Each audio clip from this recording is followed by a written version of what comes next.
Good morning. Welcome to Red Shaped Toy Princess. I'm Alice and Troy, and trying to get back on schedule with my regular streams. Now that I am settled enough and the worst of the moving is done. So here we are, Sunday, 11 a.m. Pacific Standard Time, and we are today going to be working on Masters of the Universe 1984. If you're not regularly here, this is a book that I decided for 2024 I was going to do the whole book, and I am almost done with that actually. I have the shorts haven't all hit. Most of the shorts should hit this week, but I've got 3 pages left, and well, it'll be 2 after we finish this one today. And then I'll do another live stream this month for Evelyn. And I'll probably do this He-Man as part of a wrap-up video where I flip through all the completed pages. And really quick, what's interesting about this Triklops is it's actually not from this book. It's from a different version of this book that has a different... It does not have this page with He-Man fighting bugs. Instead, it has this Triklops page. And the other one came out after this, so I don't know if they were just like, we need another Triklops page, and since we have not sold any bugs for He-Man to fight in the toy line, let's throw an extra Triklops in there. So either way, this one is sort of me going all out to finger quote complete the book, because it's from the second edition of the book. I don't have an actual physical copy of the other book. I do have the PDF version of that book that I picked up on Etsy. So if you're interested in picking up a PDF of the second volume of this, let me know and I can direct you to the store at Etsy. I'll have to look it up and figure out where it was. But I'm certainly happy to do that if you're wanting to pick it up and work on pages from this book yourself. So anyway, set that aside. Now that the technical parts are done, let's see. And hello, Ken. Well, thank you for popping in. Yeah, it's Ken. I figure you'll be in and out because you're a busy person. I'm just kidding. That was not meant sarcastic, even though it kind of came out sarcastic. So first, I'm going to actually draw a border on here. Let's see, and I'm going to use Process Red. It's a dark pink, basically. It's not really red. But I'm going to use that for my border. And, yeah, so we'll do that. And I'm going to use the Grand Dash today for some of it. I've been using those a lot for this book. Just because I am enjoying, as I use them more, I'm getting better at them, and I've actually been having quite a bit of fun with them. So I'm figuring out how to get a watercolor-esque look using them, which is pretty cool. So, and then as you can see, even with the proper border, the picture doesn't actually fill the whole page out. So I'm just going to take this random slick writer pen I've had probably for 10 years. And I'm just going to sort of go in and complete the page enough. Once there's color in here, the sort of difference won't be as noticeable. So, all right. All right, there we go. All right, and let's get it started. There's not a lot of sky, but I'm still gonna go in and put the little planet back here. I'm gonna use this Process Red to do that planet, so. Go a sort of hot pink for the inside. And I'm going to go in with the Process Red and do some detailing on the planet itself.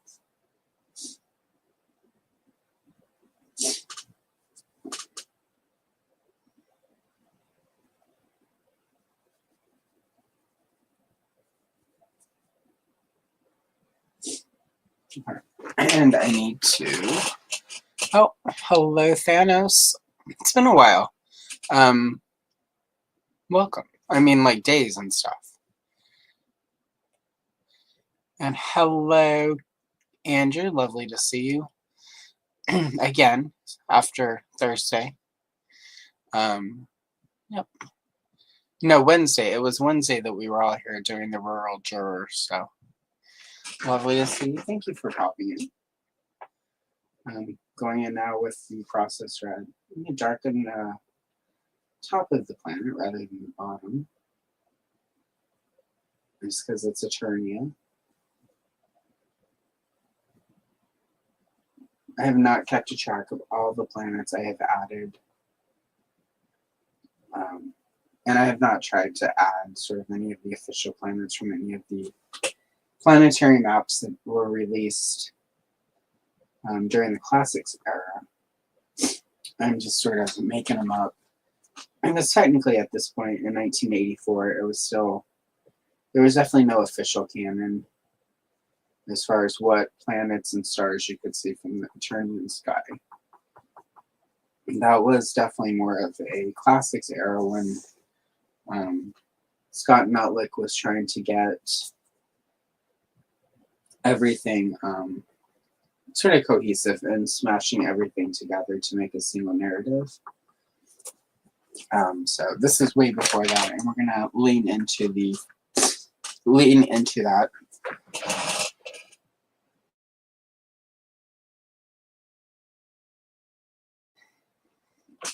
All right. Oh, and hello, Oz. I am doing my new setup where the art table is here and then the camera stuff is over there. So if I don't see you right away when you pop in, it's because I'm still trying to get used to this new setup, which works much better for this side of it. Not as good for keeping track of when people are in chat, but that's why I'm going to pull up YouTube on my phone so I can have it sort of within eye shot. We'll get it. So fun thing about the moving is getting used to all the new stuff. All right, there we go. Now I can see your comments more quickly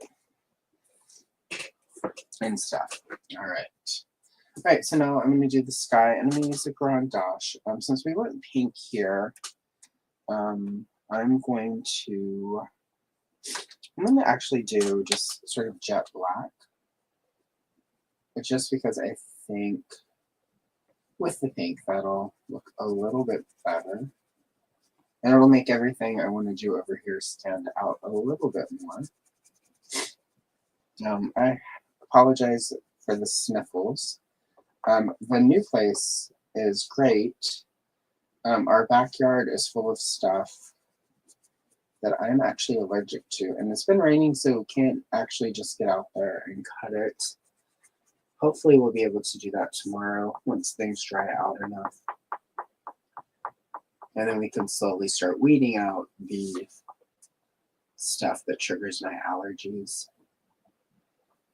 And so I will try to mute as needed, but if I miss it and you hear a sniffle, apologies.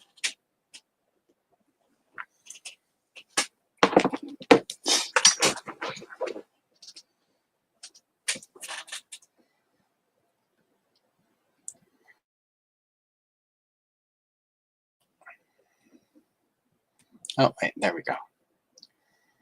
Yeah, right? Yeah, it's one of those powers where it's like, I don't know if I mean, they were making these for kids, and there was not a lot of deep thought. And there were a lot of double entendres that they sort of got away with. I had ordered an old GoBot coloring book from eBay that showed up on Friday, and I was looking through it and I had forgot that there was a GoBot named Screwhead. And I was just like, that would never go today because one, there's, you know, like very obvious Untronda there. And then also just because sort of our awareness of mental health, it would be seen slightly as ableist. Which I'm not one of those people who get all mad. Like, oh my God, they're stealing our childhood with wokeism. It's just like, you know, if it might offend somebody, it's just a toy. It doesn't matter. If your childhood is ruined because they have to change the name of something because we're more aware and understanding, then your childhood probably wasn't that great. If something that insignificant can ruin it. And that's something I recommend checking with your therapist, psychiatrist, or if you have a pastor who is qualified to do counseling. Those are 3 people you can go talk to. So they can help you figure out why trying to be cool and kind hurts your feelings.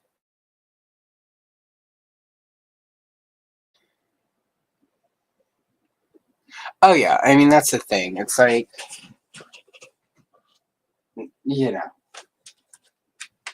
what's the old saying? Power corrupts, absolute power absolutely corrupts. Like, I used to always say, you know, I think it was like my mom, like one of the times we watched Carrie, she was just like, just imagine all the good she could have done with those powers. And I'm like, that's not what I think about if I had powers like Carrie did. I absolutely would also have gotten mad and burned it all down. So, and my mom was just like, oh my God, that's all. And it's like, Mother, you would think the exact same thing. Don't even try to pretend. The reason we're fortunate that there aren't real superheroes is we would all basically be villains. But you know, there are some people who would like to think otherwise, and let's let them have that. Because if it brings them joy to think that they would actually be helpful and not a super villain, then I love that for them. Let them have a good day.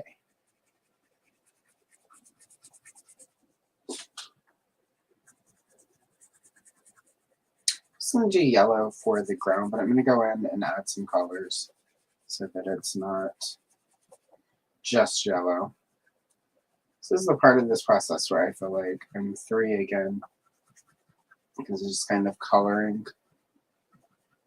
But it's also the fun part for me.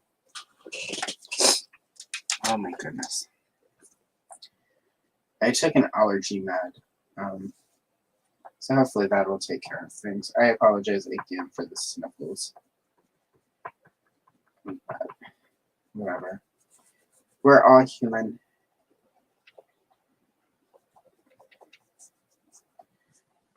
Yeah. And Triklops is cool. He was one of the I had 2 Triklops somehow. I think like at a gift exchange at no, that's what okay. So we had a gift exchange at school where you had to bring toys for, you know, everyone had to bring a toy, and it was like 83, 84? No, it would have been 83 because it was the year he came out. And you have the choice to either, you know, like give the gift or you could keep the, I don't even know why they gave, I think I would have been like 3rd or 4th grade. I don't even know why they would give 4th graders this kind of power. But you could either keep the gift or get a gift. And, you know, and everyone would say, oh, this is what I'm bringing. And everyone else's parents were lame. My mom had actually bought a Triklops.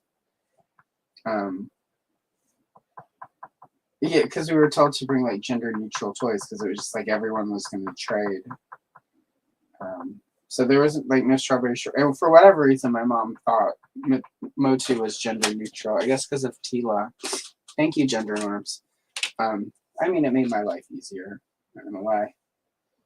I didn't get a bunch of, oh my God, why do you want that? But when it was, time for everyone to go put it under the tree or whatever in class, I'm like, I'll keep mine. And then when I got home, my mom was so mad. So she was, and we always got to open a gift early. Like the last day of school before the holiday break, we'd get to open a gift. And then we would get to open a gift like on Christmas Eve. Basically, it was her placating us. And they spent a lot on us on Christmas, even when we didn't have money. There was like a $200 budget per kid, which $200 in 1980s money is a lot more than $200 for me right now. Like, if somebody was like, here's $200, I would be good. But so there were plenty of gifts. Again, we were pretty spoiled. And she was like, okay, well, that's fine. You can open your gift. And she's like, I'm going to pick the one you get. And then she picked it for me, and it was the Triklops. So I got 2 Triklops in one day. That was her being spiteful, which I love that. Like, obviously, that's where I get it from.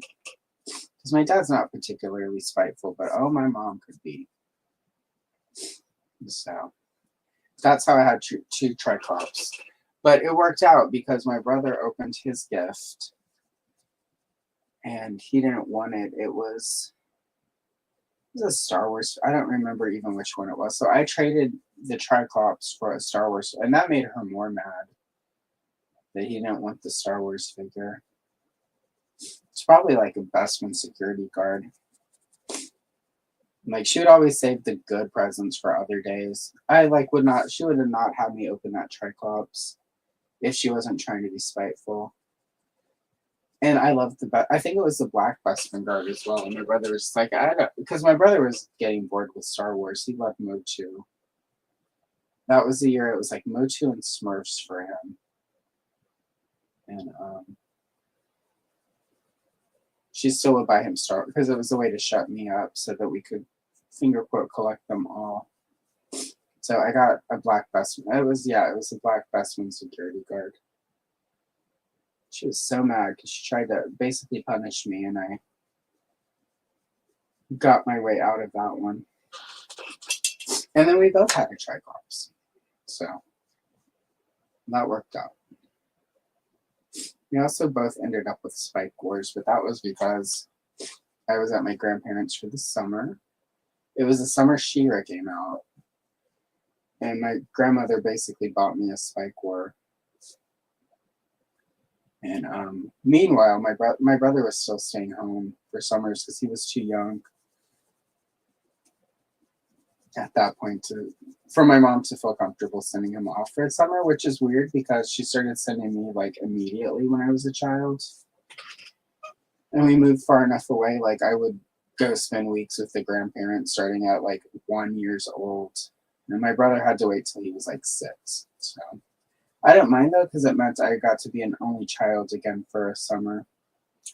Being an only child is not horrible. Hello, Rolando. Good morning. Welcome. Thank you for popping in and hanging out with us while I work on Triklops and finishing up MOTU 84.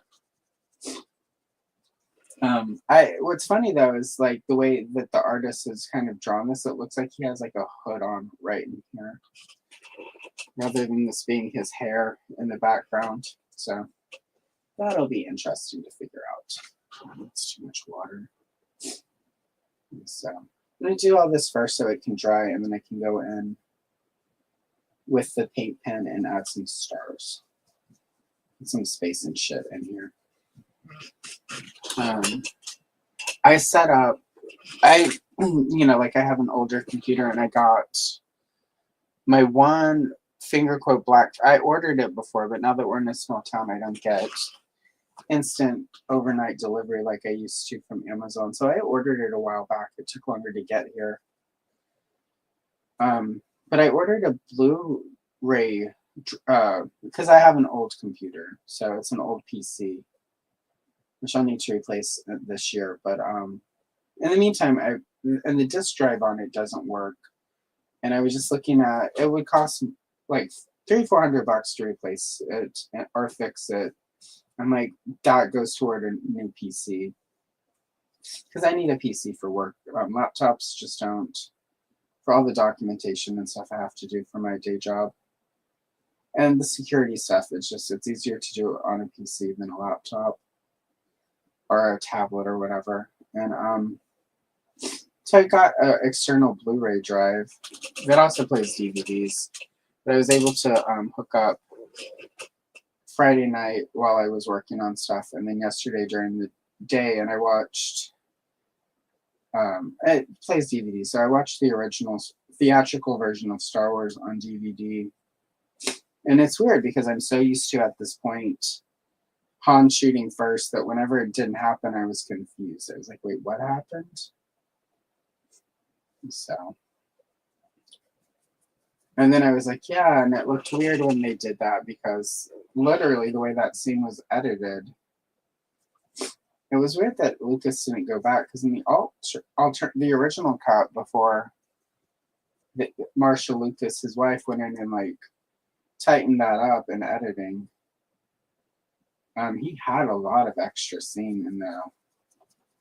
You know, if you've ever seen, I think it's still on on YouTube. For a while, there was a channel that had the original cut, which is just long, and there's a lot of, like the long boringness of certain parts of the prequels where he didn't have Marshall Lucas editing because she had long since divorced his ass.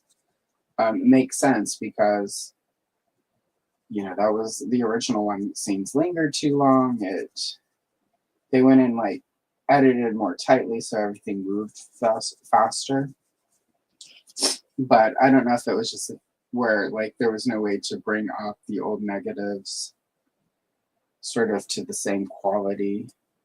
I don't know, there must have been, though, because they resurrected all that Biggs footage for the cut. So he must just not have wanted to. But looking through that, I looked through it at one point and remember thinking if he had used some of this, he could have made the Greedo shoots first actually look good.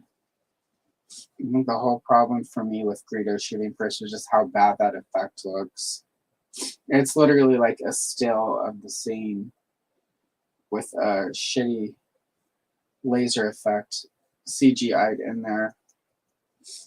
And so, I mean, I could have made that. I could probably right now figure out a way to make that effect happen just through editing. And if I can do it without any special effects training or special software, it's not a good idea, George. All right, so I've got my basics down. I'm gonna, still not completely dry, but I'm gonna go in with the brown. Just sort of the gravel or rock or whatever this is, a little bit down. I'm also gonna add some of this olive green, a little bit along the castle here. And this is sort of a generic castle, but I think I'm still going to do it Grayskull style. It might be supposed to be Eternus, because actually in early versions of the Royal Palace kind of look a little bit like what you would expect a castle to look like. So I could do that. Not yet. So sort of the last, it was Oz and I are working on a video that's coming up. And when we were working on it, Friday we recorded parts for it. I was telling him, like, because of this MOTU 84 thing, I'm going to be glad to have a few, like, I'm going to try to take a month where I have plenty of Masters of the Universe stuff sort of pre-recorded already, but I'm going to try to take a month and not do any He-Man MOTU stuff, just because, like, finishing this book has been a lot more MOTU than normal. So, and as much as I love it, it's a little much. So, all right, there we go. And Okay, the black is dry enough that we can do some stars now. Let's see. Right, exactly. Hello, Derek. Welcome. Lovely to see you. Thanks for popping in. Right. I don't know if it's X-ray vision so much as he can somehow see through brick. Because if it were X-ray vision, there would be a skeleton here. So I don't. That's sort of the. I guess maybe you can train how X-ray vision works so that you're not peeping at people's skeletons, but it's like how back in the Silver Age, Superman and Supergirl would use their X-ray vision and be able to only see whatever they needed to see for the plot.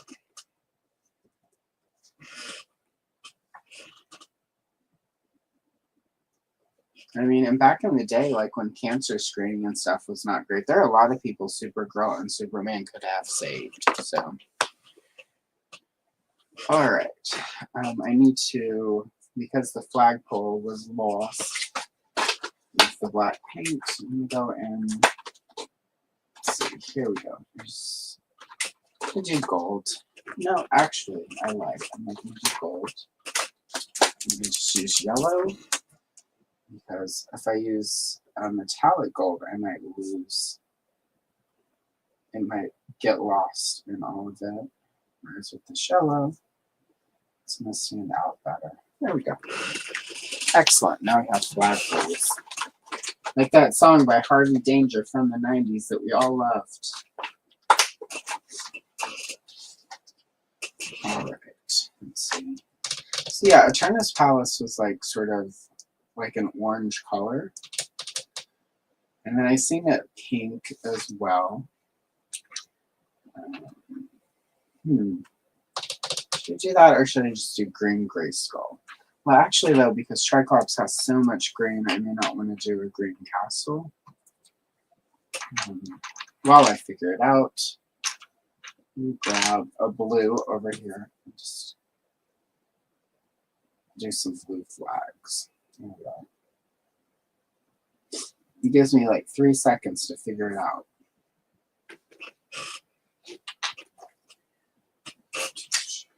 And I'm going to put this guard in gold. Unfortunately, no heart underwear, Andrew. Sorry. I'll give him some. Start the gold process. That'll give me time to figure out what I want to do with this castle. Maybe I should. I think I might do like purple for the castle, like shades of purple for it. And that way it'll stand out more once I drop in the orange and the green for Triklops. Because he will, if I just do it Grayskull style, he'll get lost in that. And this is, there was only one other Triklops picture in this entire book. And he was just sort of like in the background, so it's one of the few opportunities to, the only opportunity actually to do Triklops in his full glory from this book. So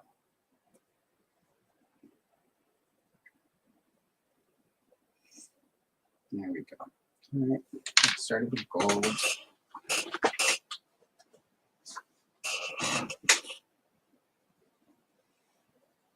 Let's add a little bit more right in here. Yeah, I think I'll do like a lavender sort of purple color. And I can go in with a darker shade. And then that will help it stand out, but then Triklops will also look pretty cool next to it.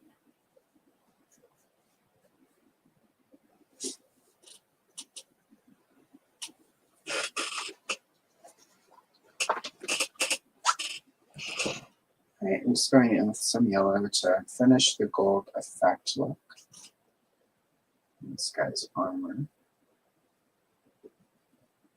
Not much of it, so it's not as easy to get a real nice full gold effect, but there's enough to that it'll work. So there we go. Oh yeah, that looks pretty good. So hello, Black Phoenix. Welcome. Lovely to see you. Oh, yeah. That's a good question. I'm going to say, I'm not a doctor, but if you ever have that question, why does your sperm hurt? You should probably go to a doctor. Just a hunch. Again, not a doctor, so I cannot give you medical advice, but I still think that's probably a good idea. If you're like, wow, it hurts. Because I'm pretty sure it's not supposed to. Not an expert on that, but it seems like that should not hurt. I'm going to go in with Orchid for sort of the base color of my castle. And it doesn't need to be full coverage because I'm going to go in with other colors to sort of shade it. And also, if for some reason we finish this page before the end of the 2 hours, I still have that gem page that I started on the last Sunday stream, and I'll finish that if I finish this one today. So.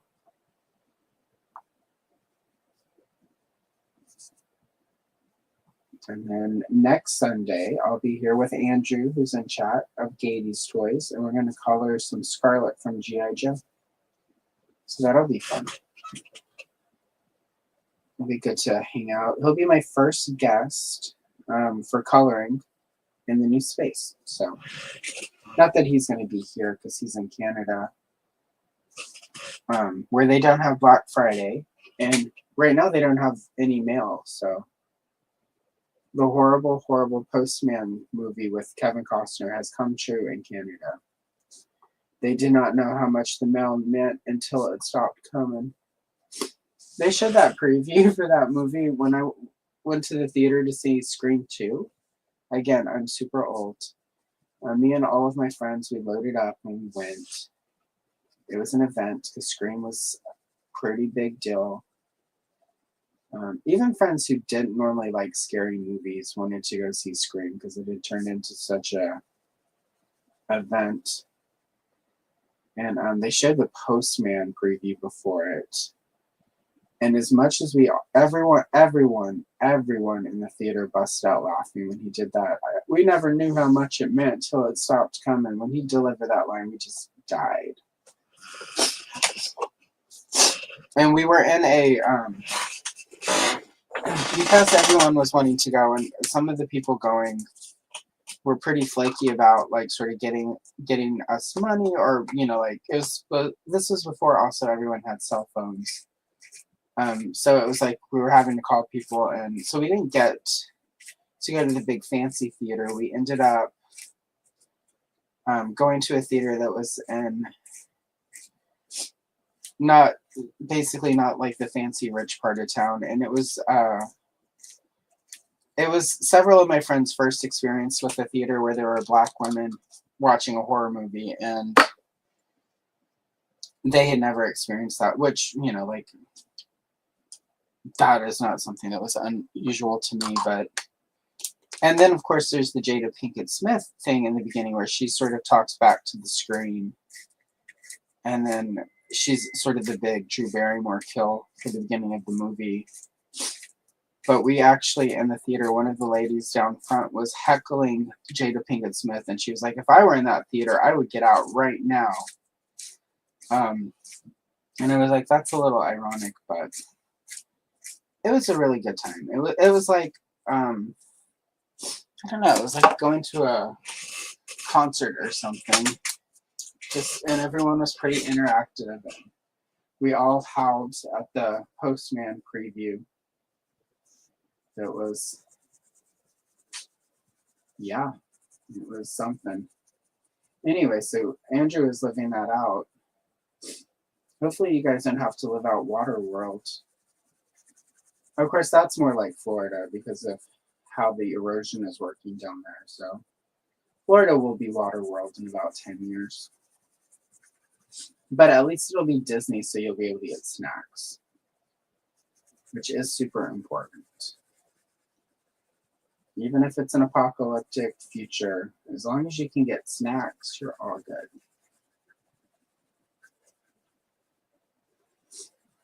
It's like when they take your Pringles, that's when you know it's over. Society can just give up because you can't get your Pringles. And so, that's my theory. I could be wrong. But that's how I feel. If I go to the store and they are like, we can't have Pringles because society has collapsed, then I'm going to be really mad. Because Pringles, I don't know if you know this, they were a big deal in the 80s. Like, if your mom had Pringles, she really loved you. Like, that was how you knew. Because she spent a little extra money on the fancy chips.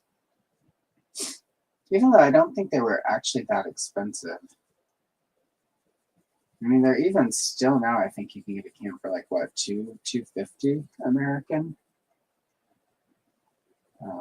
And a big bag of chips. But it's just, you know, like you're paying for the can and the experience of not having to reach down into a bag. They're thin, they're crispy, they're delicious.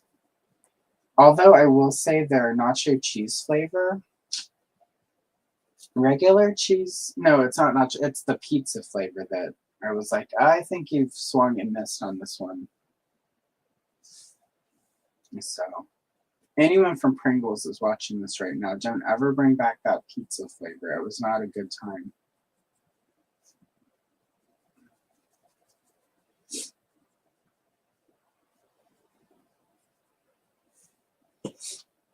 And I'm going to actually, since this is going to be a base coat, I'm going to put a little bit of this orchid, slight purple, down sort of where his vision is going, just so that it helps sort of create an effect there. All right, and now I'm just going to go in with darker purples. And this is my Parma Violet. For the 3 or 4 people who actually watch this to see what I use to color, I know y'all are out there. Thank you, and I appreciate the messages on Instagram asking me, what color was that? So I'm going to try to remember to say. So. All right, let's see.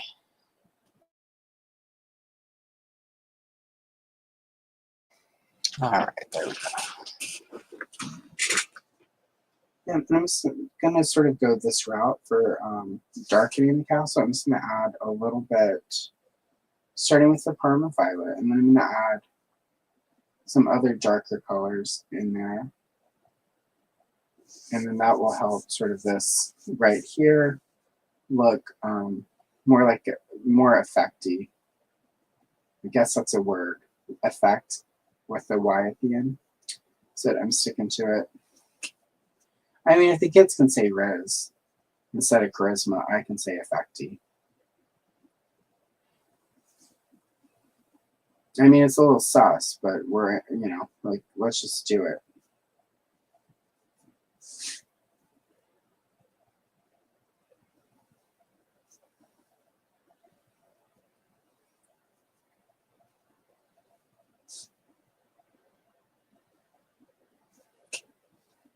All right.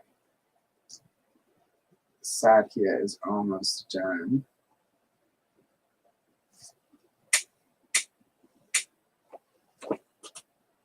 Yeah, I'm gonna add, I think, yeah, definitely gonna want to add some more purple shades in here. It's almost like a purple crystal castle. So, but I'm not sure what castle this is in Eternia, but it's a castle and it's there, and Triklops is looking at this man's behind. So, I mean, if you're gonna have solid gold underwear, you kind of almost, and wear them without pants, you're almost sort of asking for Triklops to come and spy at you. Like, it's, you know Triklops is out there and he likes gold, so.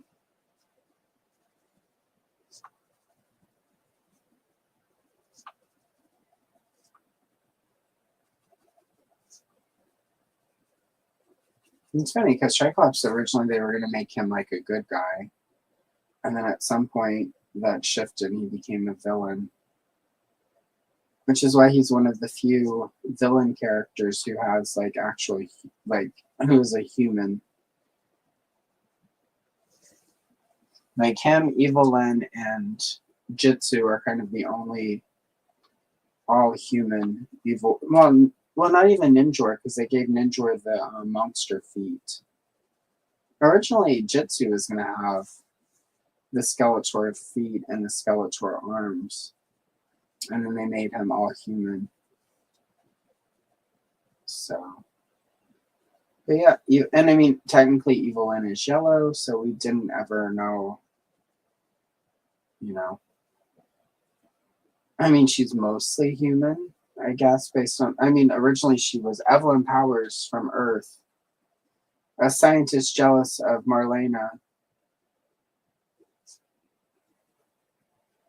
And then Triklops was actually also originally one of the astronauts that came over with Queen Marlena. He was Dr. T.S. Scope. And then when he and Biff Beastman, the other astronaut, Biff Beastman and Evelyn were cast over to planet Infinita. They were transformed by Skeletor to match their evil insides. I'm glad that that backstory did not stick for Beastman, because that's a pretty lame backstory. Not sure what Michael Halpern was thinking when he came up with that one, but it was not a winner, baby. And it's weird, too, with the Beastman one, because Beastman already sort of had that origin from Wave 1 mini comics, where he was just, you know, like a creature, a Beastman from the Beastman race, whatever they're called. Did they ever officially get a name? Yeah, I'll have to dig into that. I was at one point going to do a bunch of MOTU character profiles, but now that Adam from Battle Ram is now actually making character, you know, quick facts video videos, I was just like, there's no point in me working on this, because Adam's going to do it so much better. And Adam's one of the sources I use for MOTU stuff anyway, so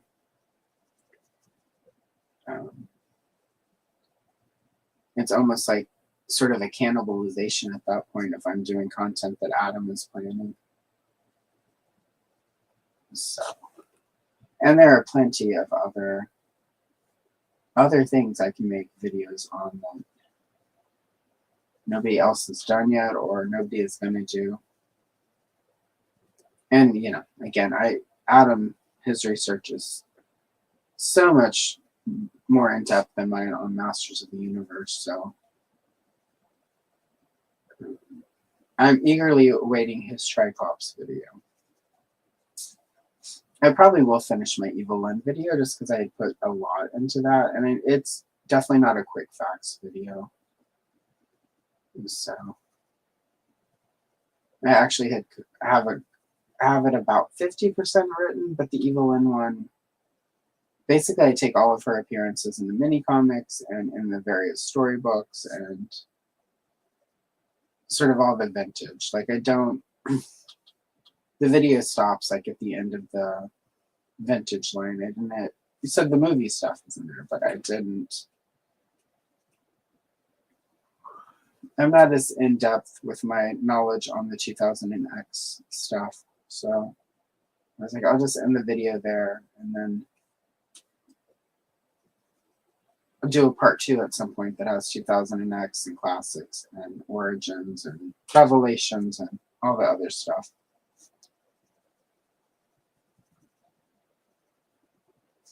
There's also more lore than it was sort of like, this is how the character was created. And Adam's stuff is a little bit more of the behind the scenes, whereas mine was just about sort of the story of Evelyn. So it's a lot, it's different. My any Triklops video I would have done that was more about what Adam was doing. So I'm happy to not. I mean, his will be better, so we can put that energy to a different character that's not going to get a cool video. All right, there we go. Okay, and that's the Parma Violet.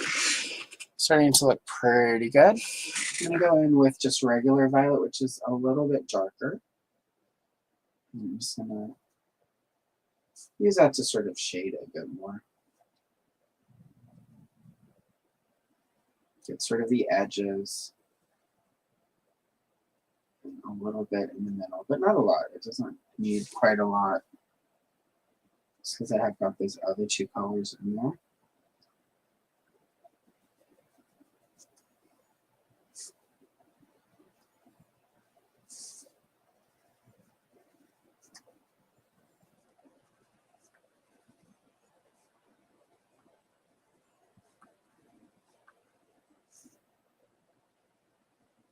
Use that in here though for in the part of the wall that Triklops is seeing with his X-ray vision.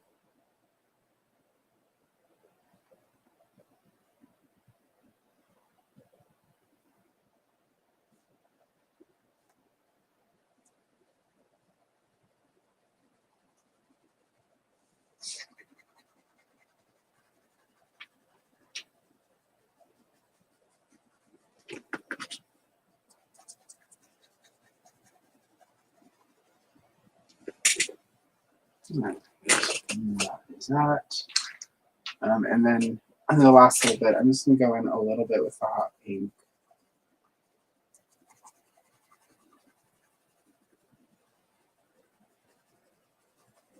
You get a lot because all that other colors there, but just a little bit to sort of add a little bit more of a effect.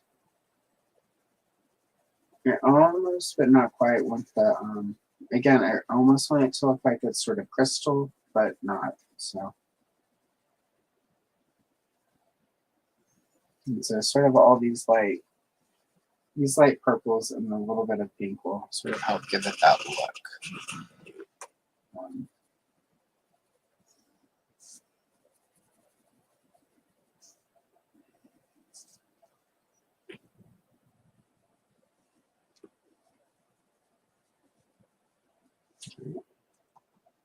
I think that looks good.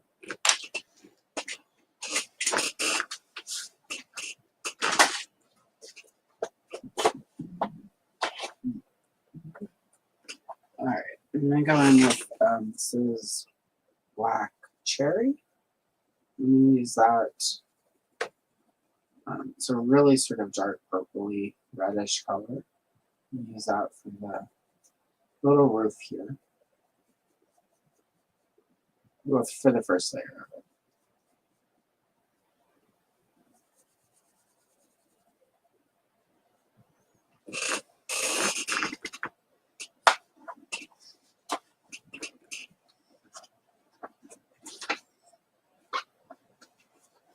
Now I'm going to go in with mulberry, which is a darker purple, and just add little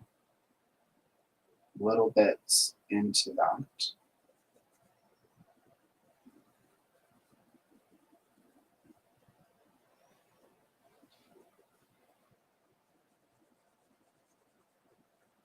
All right.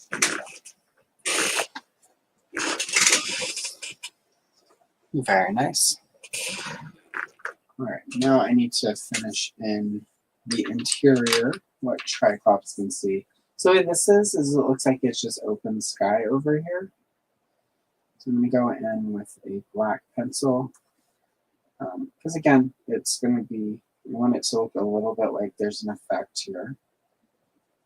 So going in with this, instead of with the Karam Dash, it isn't going to line up exactly, and that's fine.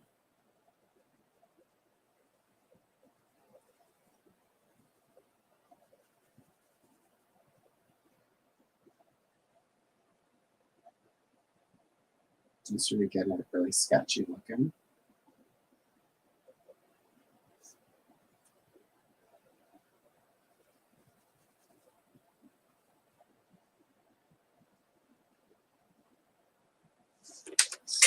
And then I'm going to go in.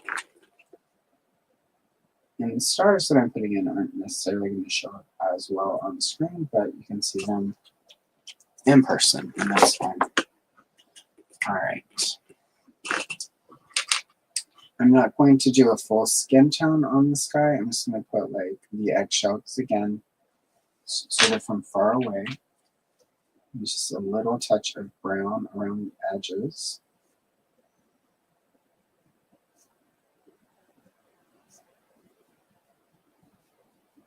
And then you go back in with the eggshell and sort of run that in.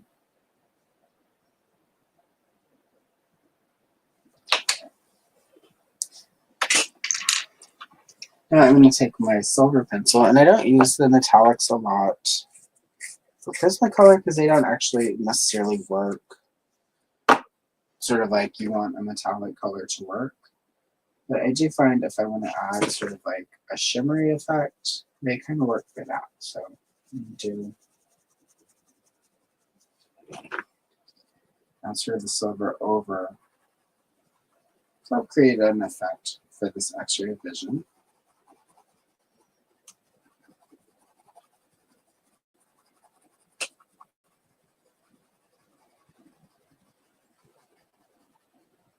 I'm going with different directions just so, again, I want it to kind of be patchy looking.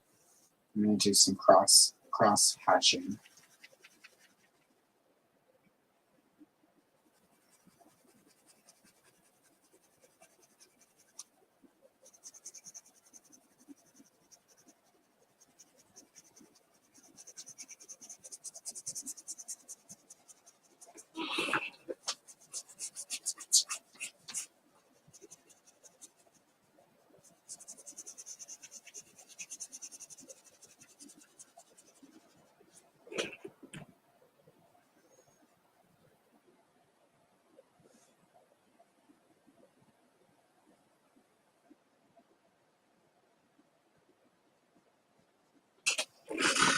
And there we have a little bit of an X-ray effect now.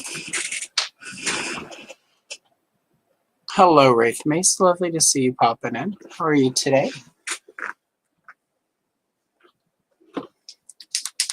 And then just to sort of add a layer, I'm going to use this white paint pen around these black edges here.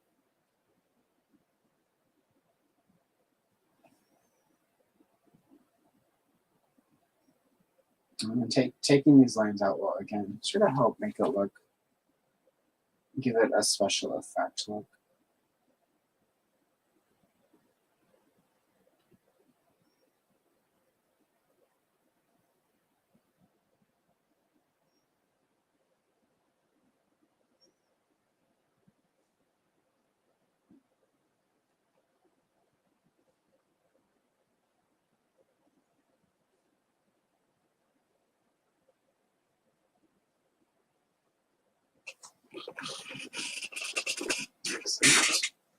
Right, and then just, again, I'm going to cover the black lines from his little ray of X-ray vision.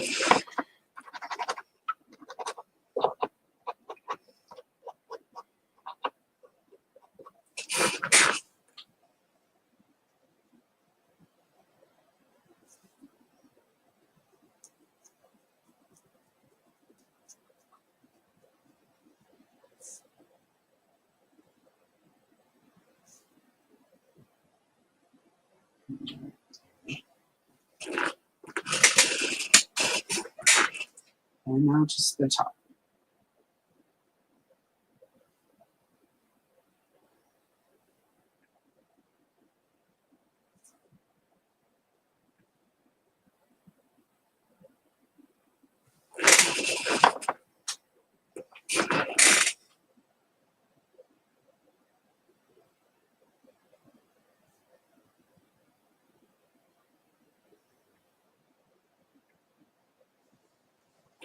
Okay, and there we have some X-ray vision effect looking thing happening. All right. Let's see. And just before we get to Triklops, I'm going to do a few Not a bunch, but a couple little things. I'm going with a yellow paint pen and basically put some light into that window there. And I'm also going to use the yellow. I'm going to add some stars.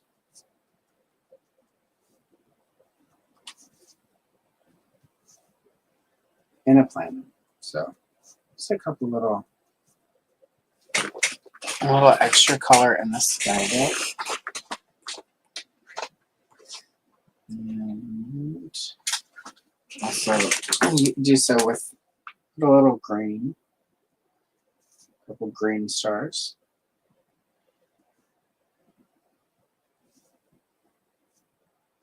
And it's just, candy sprinkles for stars. But it also helps give it that not of Earth look. All right, now all that's left is Triklops. So let's do it. And we are at just an hour. So yeah, I will probably finish this, but that's okay. We'll do, like I said, we'll move to the gem that I did not finish last time.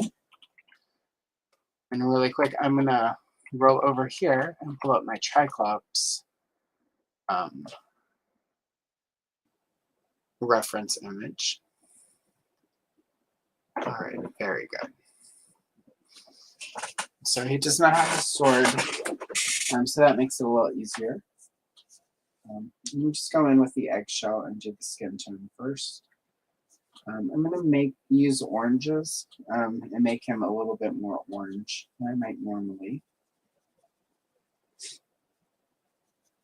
But with the green in his armor and the sort of purple around him, I think the orange will help him pop. And if anyone in Eternia has a bad spray tan, it's going to be Triklops. Or just, too much of his own x-ray vision has rubbed off on him. I guess that's the word you would use for it. But either way.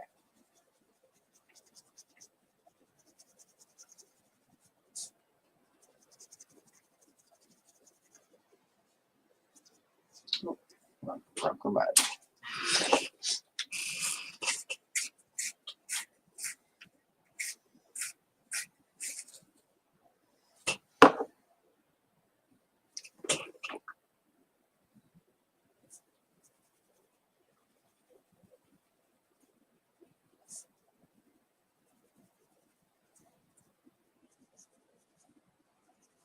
There we go. He's got his base coat.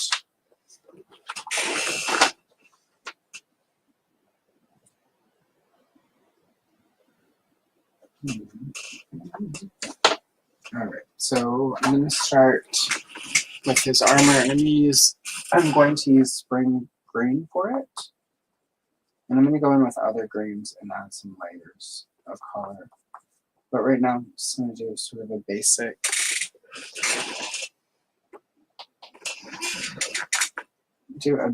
green to get him started.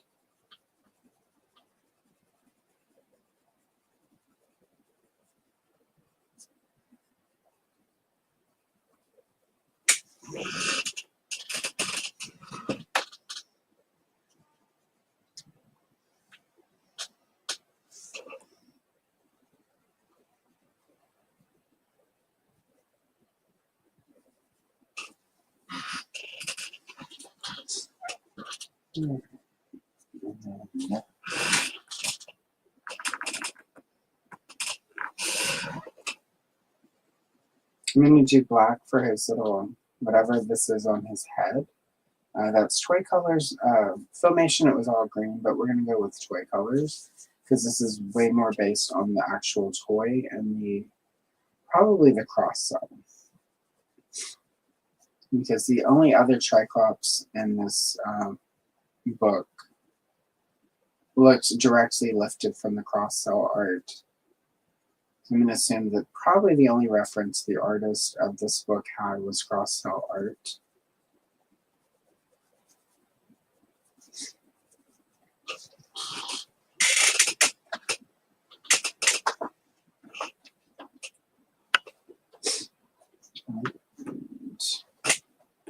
Alright, I'm going to go in with, this is moss green. It's a lot darker. I'm going to use that to start shading.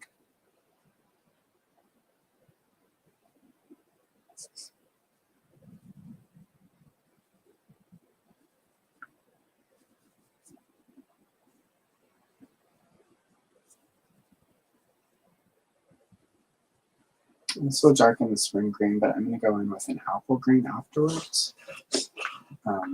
Sort of bring back the lighter green, which is closer to sort of the toy plastic.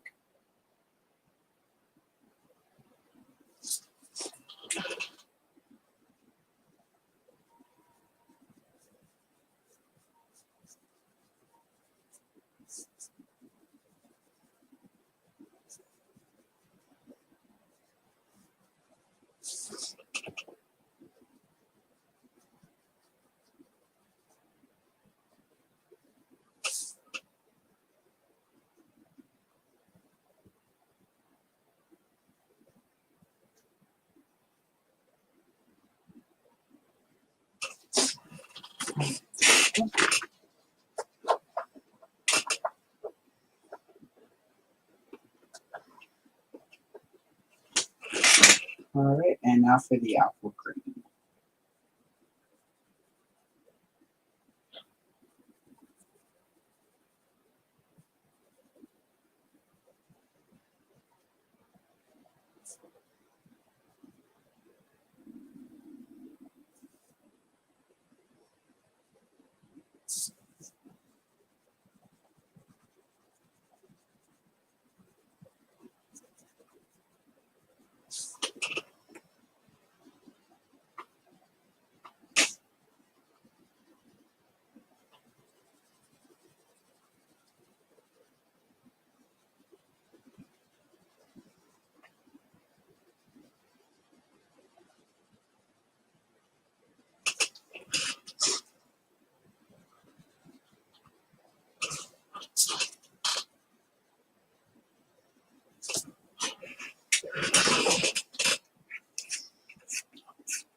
Alright, almost done with the green. And then we'll move to the orange parts, because he does have orange in the armor.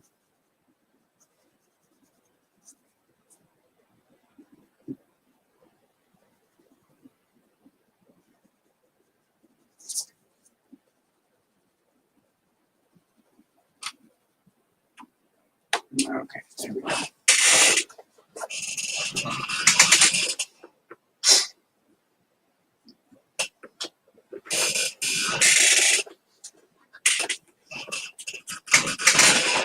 And then for the orange, I'm going to use a really bright orange. It's just orange. Prismacolor has a lot of different oranges with different names, but this one's just orange.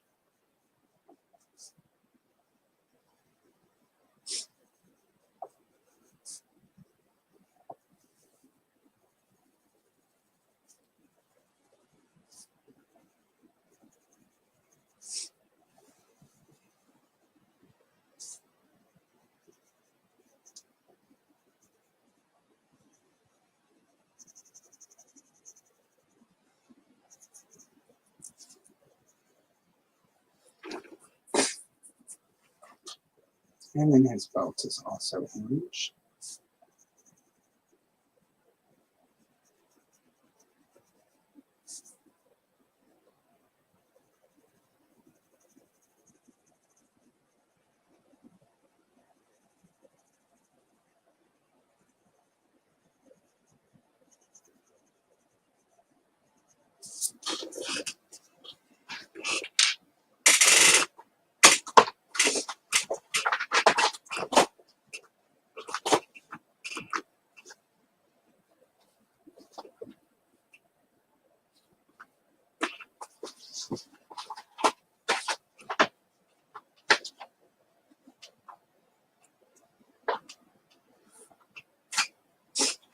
Right, I'm now going to go in with cadmium orange hue.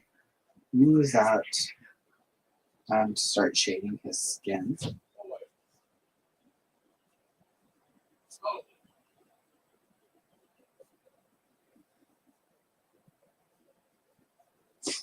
Also, I don't know if you heard, but there is some cat violence in the background. I do have the door closed, but they're still sort of thumping against floors and walls. So it's that time of day.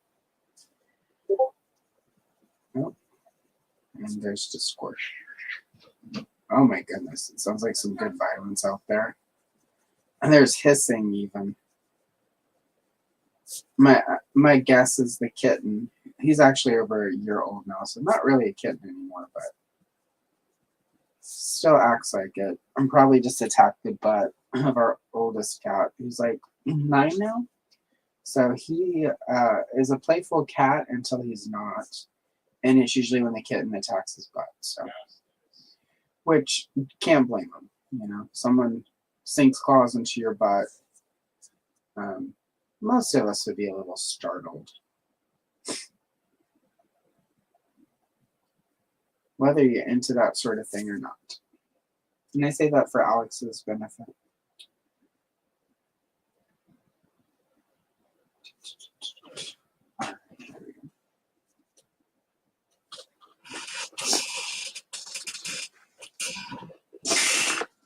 All right, so there's the cadmium orange hue. Now I'm going to go in with the pumpkin orange, which is obviously a little darker. Let's give a little bit more skin color to them.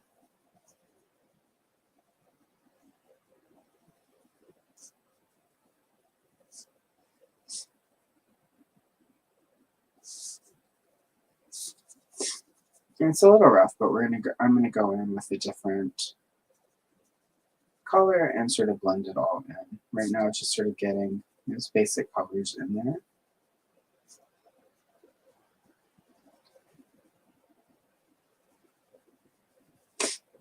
All right, there we go.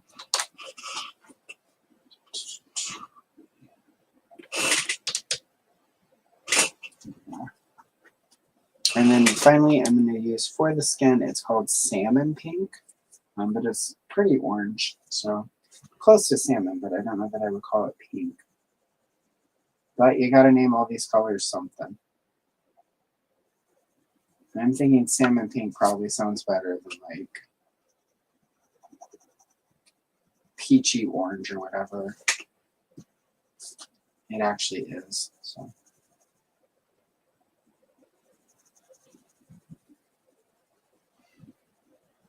It's like those videos that show up in my reel sometimes of the people mixing paint, and they'll name it all these weird, like metallic chartreuse candy cane, and it's like, okay, yeah, that's a name, but you gotta name it something.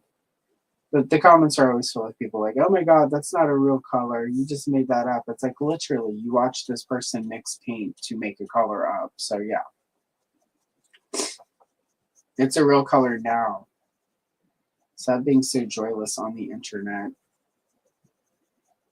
Like those people who like watch food videos and like, it's got so much sugar and calories. It's like, nobody told you to eat the whole cake, Karen. Like literally, you could have a piece of that and you'll be fine. And if you can't have a piece of cake here and there, then I'm sorry that you have such a sad, joyless life, Karen. Because it's never the person who actually has like diabetes or whatever making those comments. It's just always some like sad human being who has nothing better to do with their time than make up things to be angry about on the internet.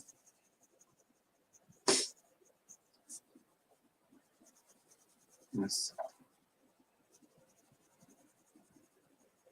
But at least they're on the internet, not like in a grocery store taking it out on the store employee. So there's that. And you can block them on the internet. In public, it's not as easy.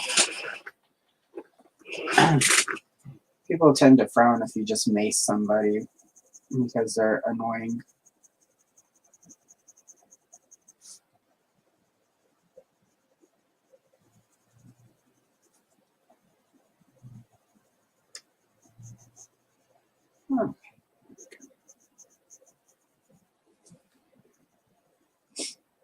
And we've got skin tone.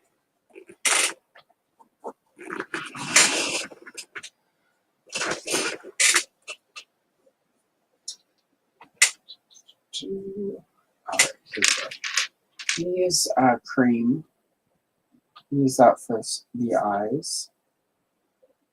And then Triklops had sort of the red and the black, and then he had like a blue eye, and then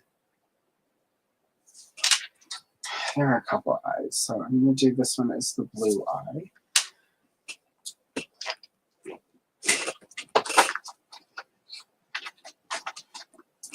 And then we'll go in with this black marker and give it a pupil.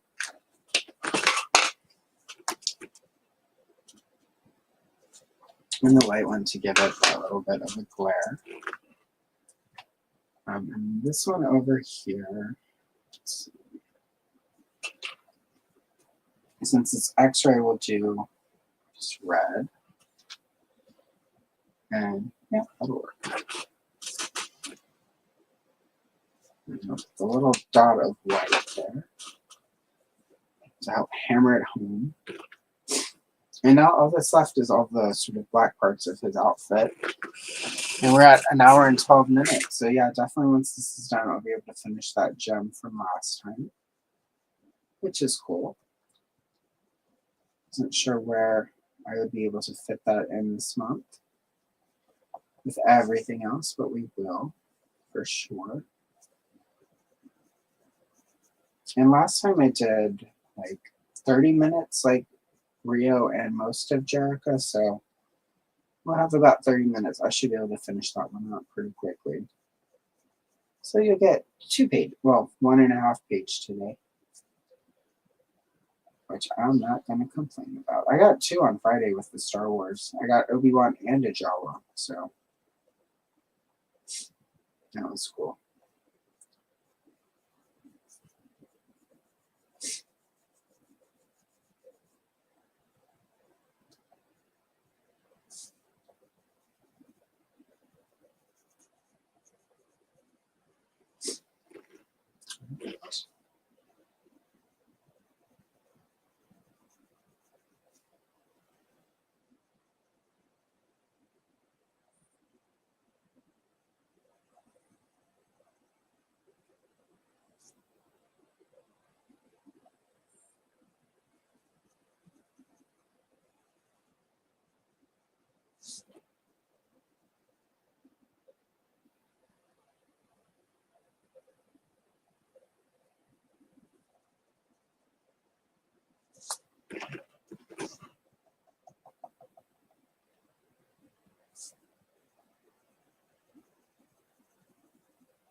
Right.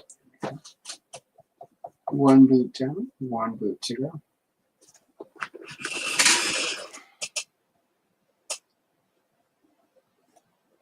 Right.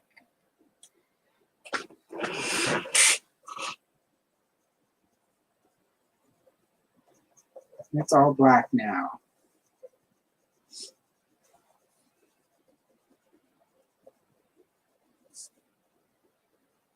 It's funny, Steve Martin went gray really early because I remember being a kid watching him on Saturday Night Live and his hair was almost all gray then.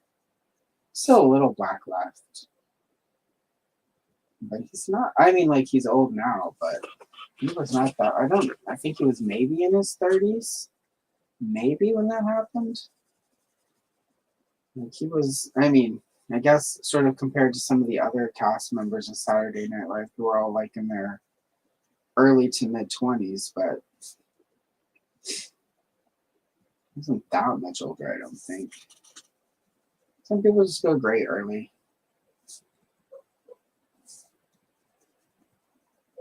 He probably played dads on, you know, like I don't know if he was actually even old enough to be Kimberly Williams' dad in those Father of the Bride movies when he did the first one, I think.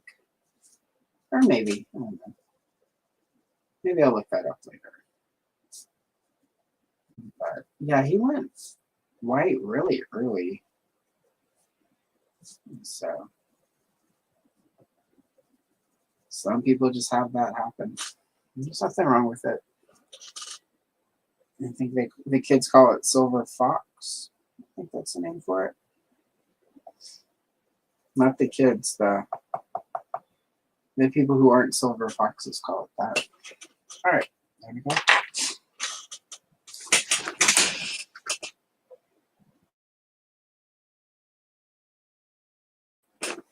And Triklops is done. So let's get this untaped. I have to clean the table early. I did a bunch of shorts yesterday. And then had dinner. I was going to jump on the clubhouse with Oz and everyone and then fell asleep. But I did like 6 shorts yesterday, so it's a lot of shorts in one day. Normally like 3 to 4 is a good day. So.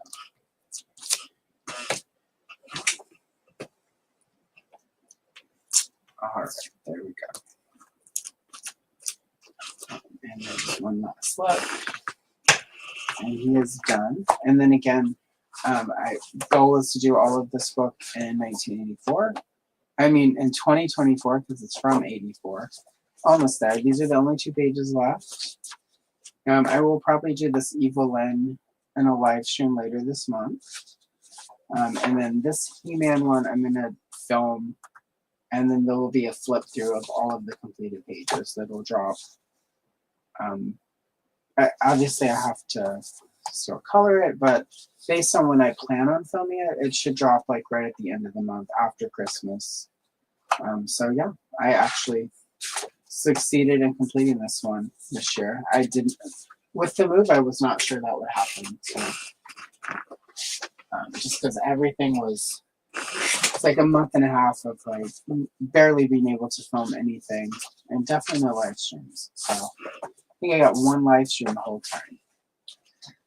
All right, so we are going to finish up this gem page from last week because I've got like 40 minutes, so might as well.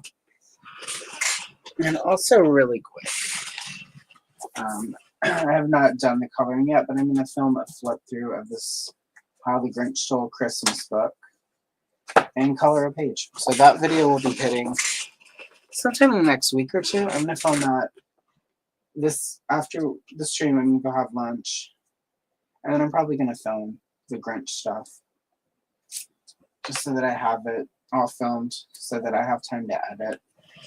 Because I don't know if I've mentioned it before, but I am not a fan of editing.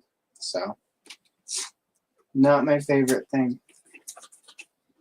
The only time I ever daydream about becoming a big, rich YouTuber is when I think about being able to hire an editor. So, one day, just so I can have an editor. Alright, so when I stopped, I was using the hot pink to add to Jericho. I'm just going to start right there. Since this is sort of stylized, I can get away with going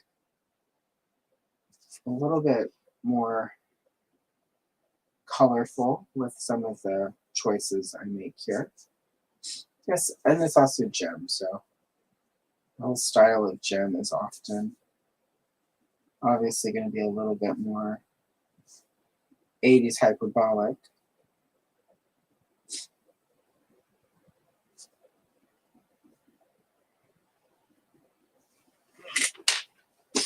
All right, for Jerica's hair, let's see, I'm going to actually do this eggshell.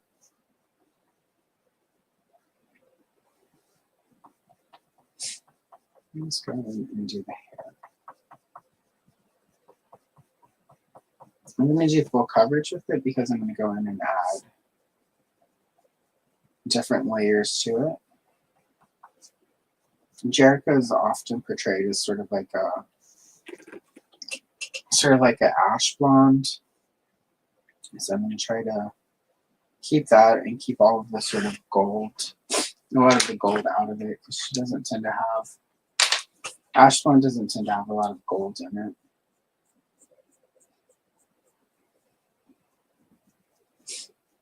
I'm going to use a little bit of the burnt Sierra.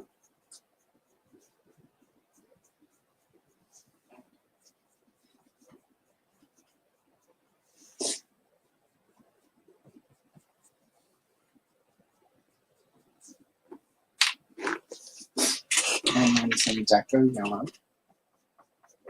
This is a really light yellow, so it's not going to make it too sort of gold and blonde.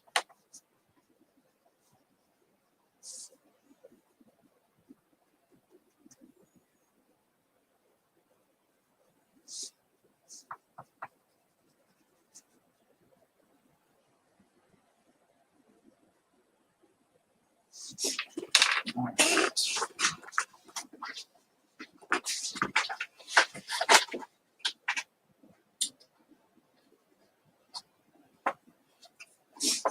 And one of the things I often will do with Jerica's hair is I'll use this metallic gold pencil, which is not very metallic. I'm not very good at sort of creating gold, but I have found that it helps get sort of an ashy blonde color if I mix it in.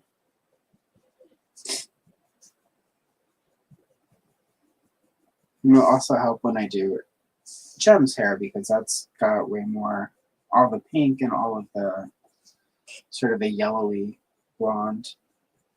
It'll help it stand out some. So.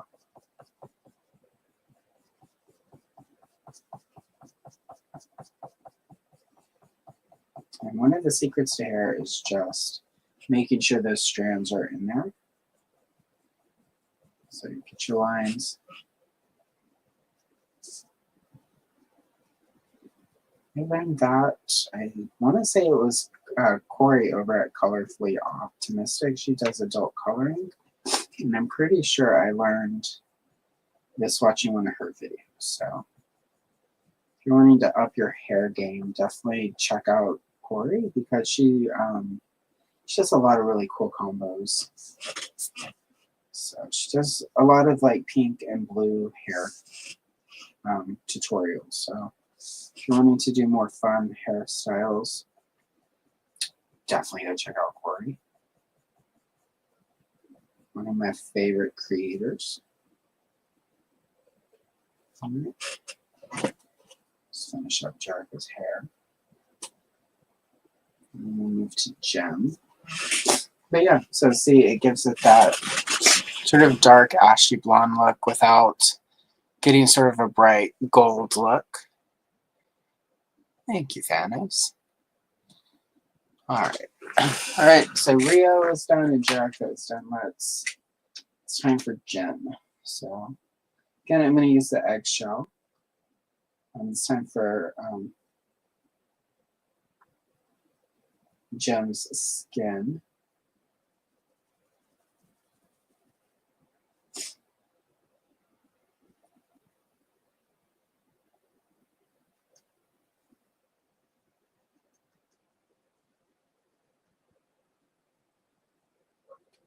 Right now I've got that layer down. I'm going to go in with Deco Pink, which is a really light pink. I'm going to start adding that to her skin because Gem has all the pink makeup that's on her, like around her eyes, but also in general, she has a really sort of pink complexion. A lot of the Hasbro art, of course, goes really sort of bright, hot pink. But I'm going to, before I start adding sort of brighter pinks, I'm going to get like try to get a really soft pink for her face as sort of our base where Gem will end up. So It's really light. It doesn't need to be super dark. I'm going to put a lot around the eye area here. This will go a little darker because this is where her darker makeup is. So it'll help if it's a dark, sort of got more of the light pink, sort of already building out for the, she has like sort of like wing triangular things over on the side of her face. So I'm just going to sort of make space for those right now. So when it's time to add that color in, it builds up. I'm gonna start with the light pink on her lips, but we're gonna go a lot darker with her lipstick than we did with Jerica. One thing I always wondered is because, I mean, obviously the makeup and the hair is super different, but also I sometimes wondered if it was supposed to be the doll, of course, it was just the same doll with like a hat over the hair. But I always sort of wondered if the original intention was that when the hologram hit, the gem looked different than Jericho. Although I will say that sort of like the makeup makes bigger difference than a pair of glasses would. I mean, you can even look at, say, Kiss, because back in the day they wore makeup, and you wouldn't have easily recognized them without the makeup, without knowing who you're looking at. So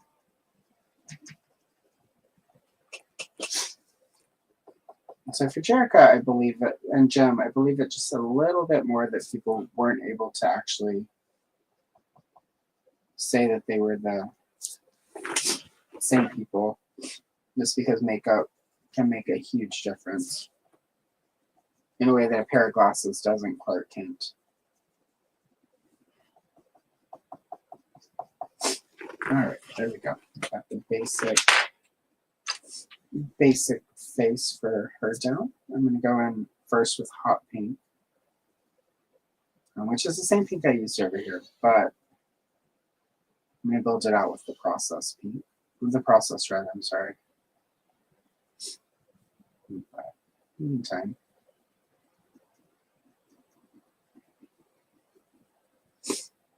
And also go a lot heavier than I did over there.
Use a hot pink on the earring.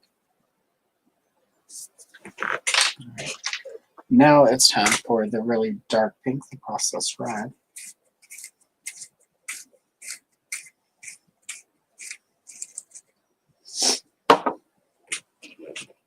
Start with the lip.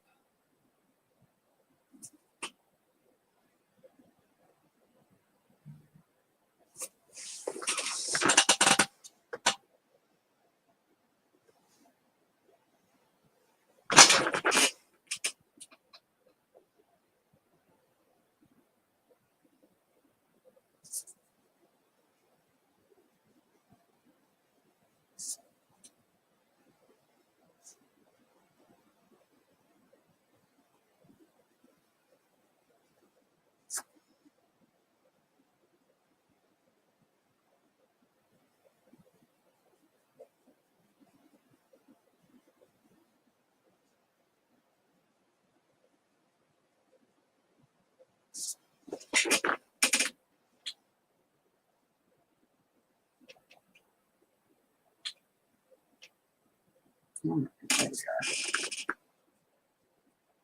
And built it out. I'm just gonna slowly fill it in. Do a bunch of layers. Get nice and dark. Normally I would just use the hot pink for our makeup, but again, I want to go a little bit. This is obviously not supposed to be like a real, it's like a arty thing. It's like representing the triangle. I'm going to go sort of a little bit more stylized, more colorful. Then I might just on a regular page for Jen. So really lean into sort of the fantasy color of it.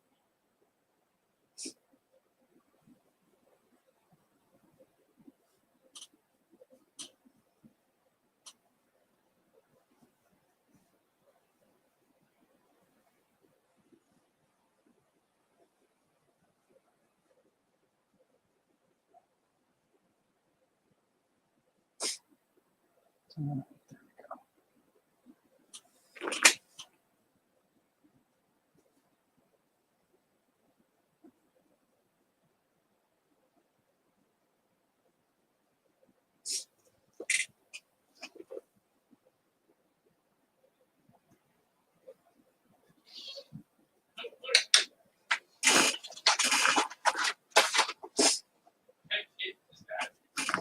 All right, and then got that done. I'm going to use Deco Peach to finish up her skin before we go to the hair.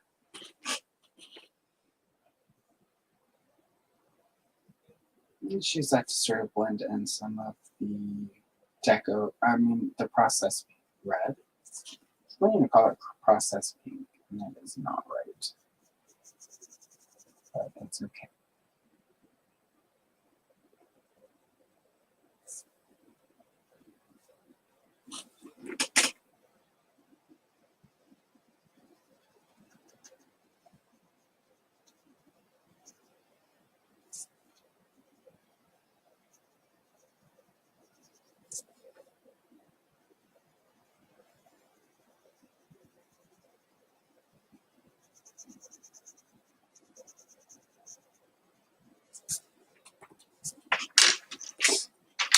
I'm also going to use the process red on Jen's eyes. I'm just go in and do the little dots. There we go. So there we are. And then I'm going to use black just because we lost her eyelashes and all that pink. I'm going to re-add them. A black pink pen. I'm going to leave the edges there for now, just because I still have to do the hair.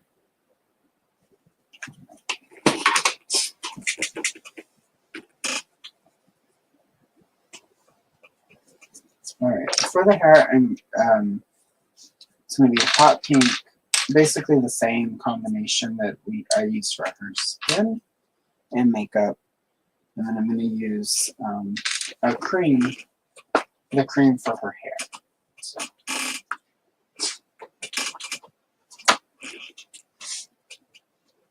Use that as sort of the basic starter.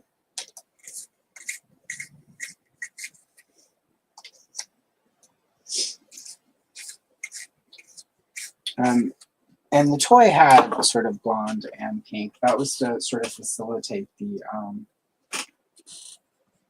like put the hat on her and now she's Jericho. I'm not going to, the cartoon, she just had all pink hair. So I'm going to sort of meet it about halfway, which is what I often do for gem pages. But we're going to do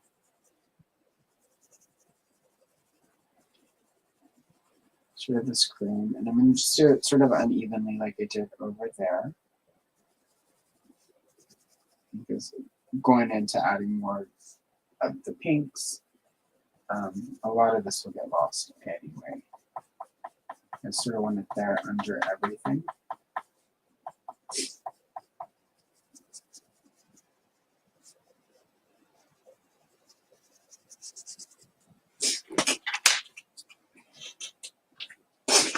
I'm going to start with the hot pink. And I'm just going to go in and, again, sort of like I did there with to create the strands.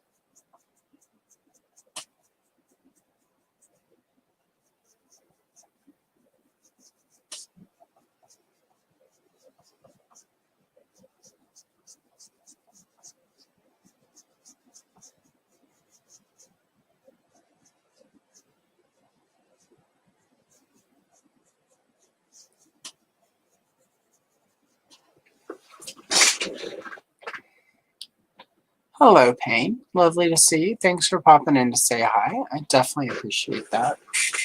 Are you still taking time away from the internet?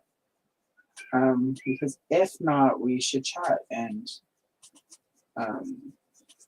because I'm going to start lining up guests for Sundays starting in December and in February. So if you are getting back to a place where you want to jump online, let me know and we'll schedule something.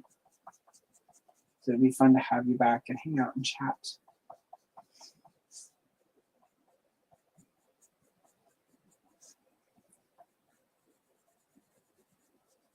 And yeah, I did say January and February because when you're having guests, it's really important to coordinate in advance so everyone can synchronize their schedules.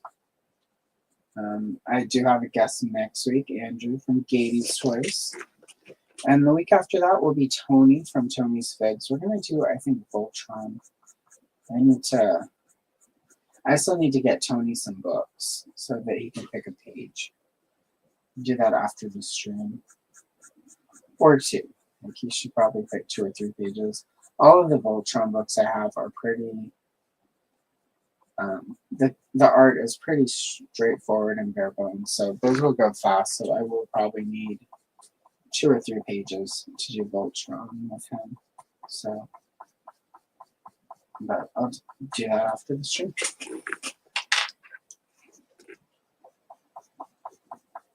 And then I got the hot pink. I'm just gonna go in with the processed red and just add.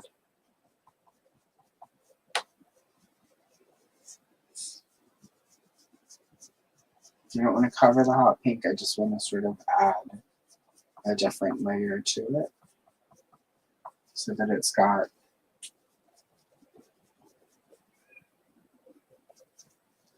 it makes it look a little realistic, a little bit more realistic, like it's an actual, not a wig, but an actual hair color. Because for most of us, if you look at your strands of hair, there are different colors in there. They're not all normally the same shade. Unless you're my aunt, and then every strand of your hair is a particular shade of bitch.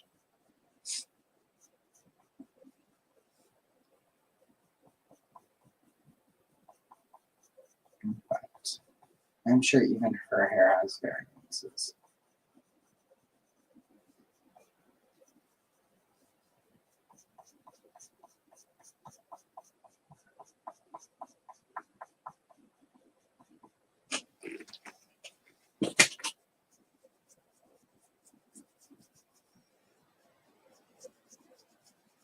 I did a page the other day that like I deleted the video because it just did not come out right. But when I looked at it at the end, I had that moment. Like I know a few of you, if I send you reels, have probably gotten from me, but it reminded me of. I looked at it, I was just like, oh, everybody's so creative. It did not work. It was. I tried to reach too far outside of the box on that one, and I was not prepared. So delete. I'll try the technique again and see if I can get it to work. Luckily, it wasn't like 3 hours. It only took like an hour and a half to film. So it wasn't a complete time suck. But I did learn what not to do. So that's helpful. But yeah, I was just like, everybody's so creative. And then you have to laugh because, you know, an hour and a half of your time that you're not going to get back, you have to have to laugh at it so that you can get to the place where you realize it was beneficial to have it not work out, so you know, have a better idea of how to make it work next time. Trial and error.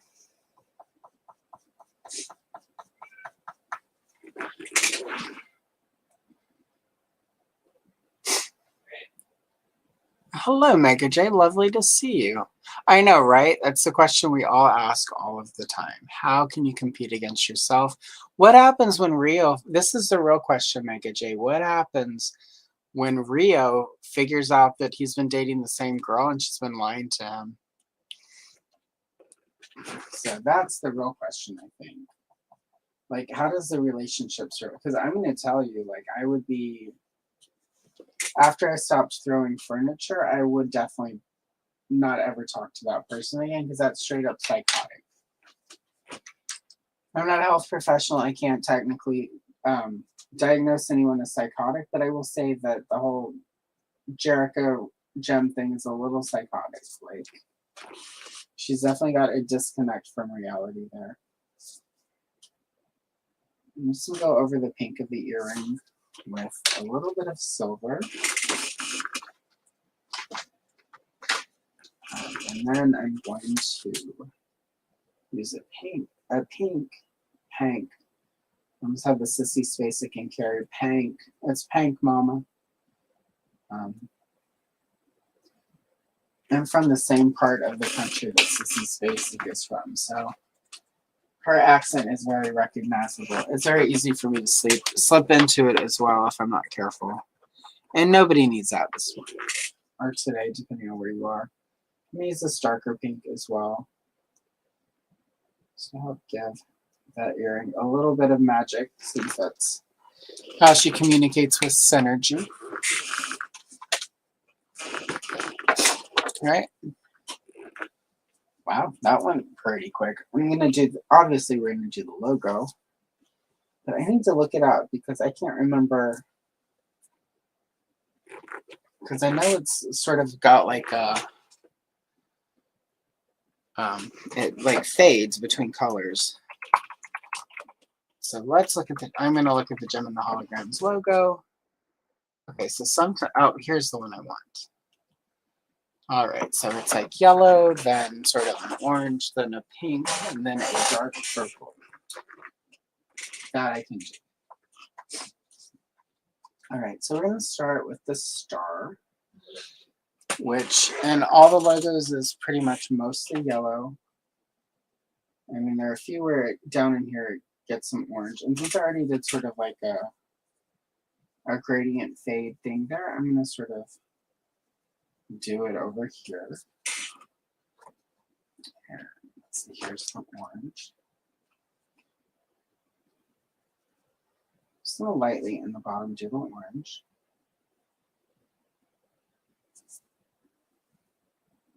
Even in the ones where I'm seeing it has this, it's not super dark or a lot. It's just a little bit at the bottom. And then go back in with the yellow over the orange and then sort of help blend it in. But we can get the star. Excellent. Go. All right, there's our first fade. All right, so now we need the yellow. And it'll be darker up here, and then light. About like that.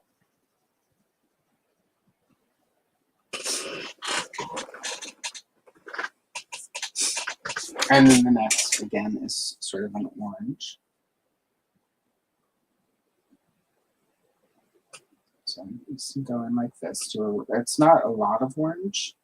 It fades really quick to pink. So I'm going to put a ton of orange, just a little bit there. And go back with the yellow. And smear it and then blend it. Again, that's kind of how you create like sort of a fade and blend. Just a little bit. So don't use the orange too much. I'm trying to keep sort of a wavy line so that it's not, it'll blend easier if there's not like a really hard line right there.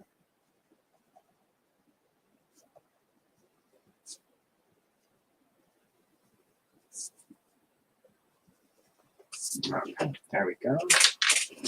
All right, looks like the next color is a pink. So we're going to use hot pink right here. Use a little bit more of the pink, so I'm going to start right there. Pink and the orange are probably not going to blend as well, but we're going to make it work the best we can.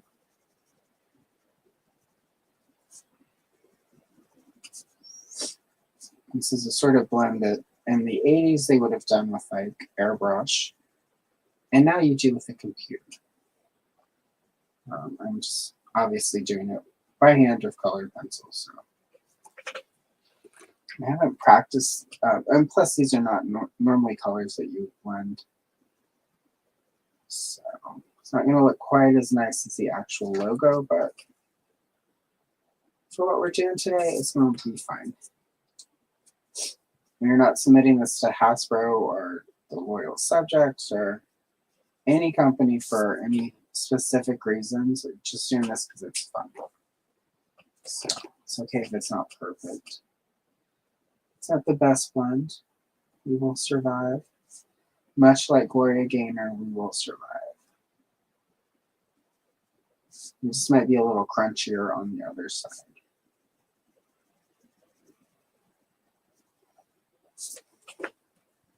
Okay. And now I'm going to go in with the processed red, aka dark pink.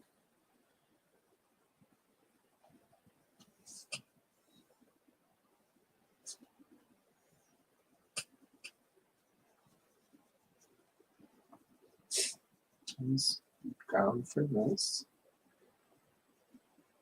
And we're going to have to go back in with hot pink to blend it down. Again, this is, we're not going for Neapolitan look here. We're just going for a blend. This is going to look a little bit like Neapolitan because I've got zero practice at doing this blend. But it's going to look okay. I'm just feeling insecure.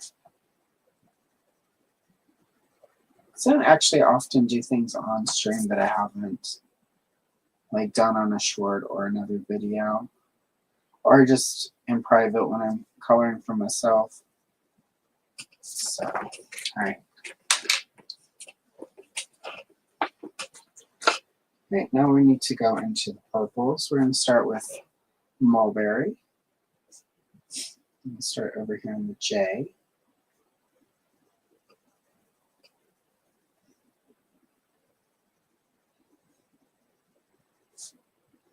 It's going to finish that E off, so that's good. And then finish most of the M.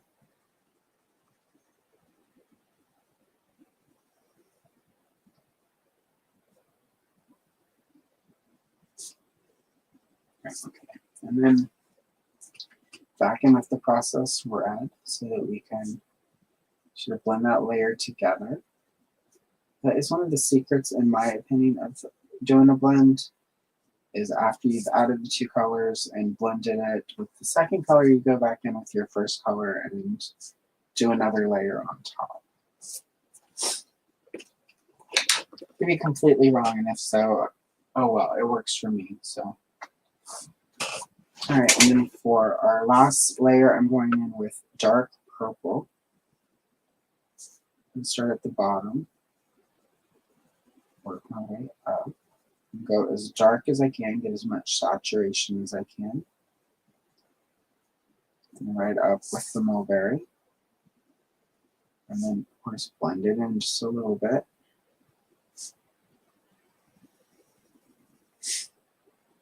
This is pretty close to the logo. Again, obviously by hand, without tons of practice at it. But so I'm liking how it's coming out. So, see, other secret to any art, if you as the artist like how it looks, screw everyone else. They can eat. Let them eat shit. Because life is too short to let bitter, sad people. I mean, if they're paying you to do it, that's a little different. But if you're just doing it for your own benefit or to create something to please yourself, then basically, like I said, they can eat shit if they don't like it. Or they can pay you to do it the way they think you should do it. There we go. Let's see. Yeah, it's a little bit like that, a little bit.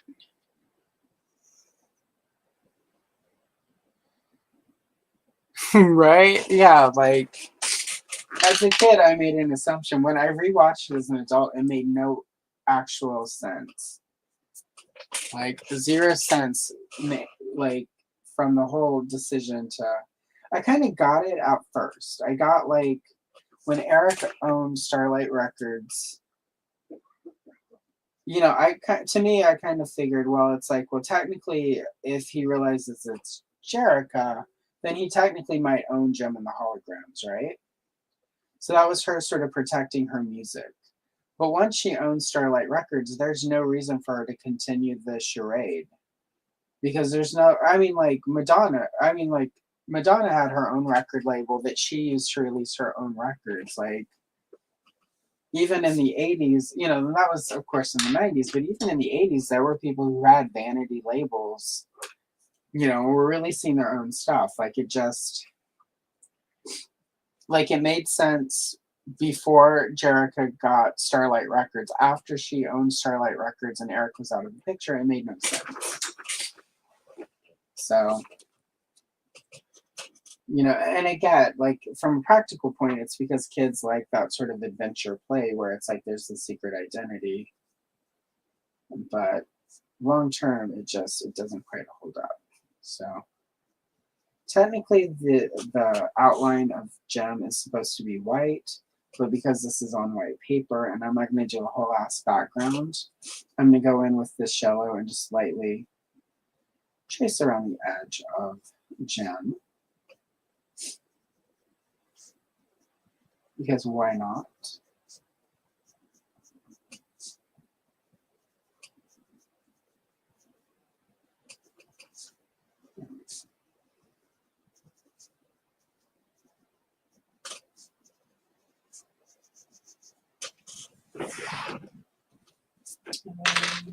Just because I did that, I'm going to do this.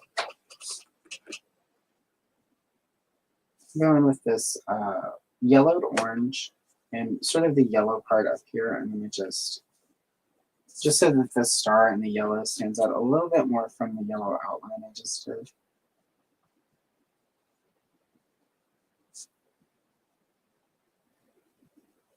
There we go.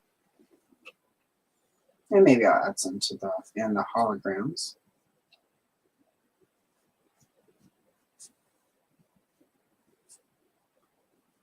Make this look a little bit more like neon letters, which I'm assuming is the look they were going for.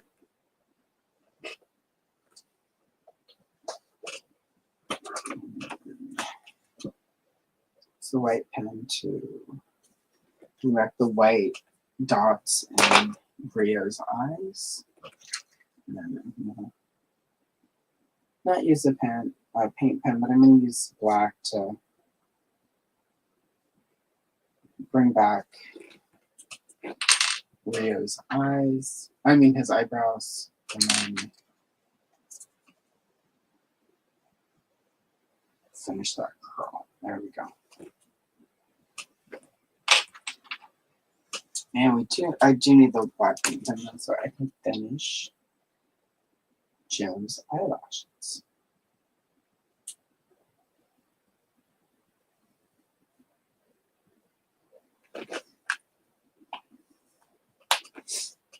All right, and it's done.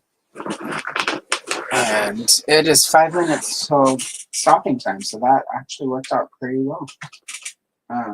So yeah. So today I finished this from last week, and we did this whole Triklops. Next week, like I said, I'll be here with Andrew from Gady's Toys, who's been in chat today. And we'll be doing Scarlet from G.I. Joe. And then tomorrow I have a Gremlins video. I have a vintage Gremlins coloring book. I did a flip through and then I colored a page from it. So that drops tomorrow. And then next Friday there is a Masters of the Universe 1984 coloring show that's dropping. One of the last ones from the book. Let's see if I can find it really quick. And it's this lovely page, which has been in a couple different books. I debated doing this one because I have, from the poster book I did, there's a page almost just like this. But I went ahead and did this page again because I was like, well, the compare and the contrast of the two is fun to have, to see the two different artistic takes on it. And plus I said I was going to color this whole book in 1984, and skipping it because it's like something else seems kind of weird. So anyway, that drops on Friday, and I've got shorts all week. So definitely check that all out. And again, I'll be here next Sunday with Andrew from Gady's Toy. It's a few minutes early, but I'm going to go ahead and head out, go get some lunch. And then film some stuff. So anyway, thank you so much for hanging out with me today. Oh, thank you. Forgot. And there's Tony, who will be here with me in 2 weeks. Thank you all for hanging out. I will see you all in the next one. Allison Troy, Retro Toy Princess, out.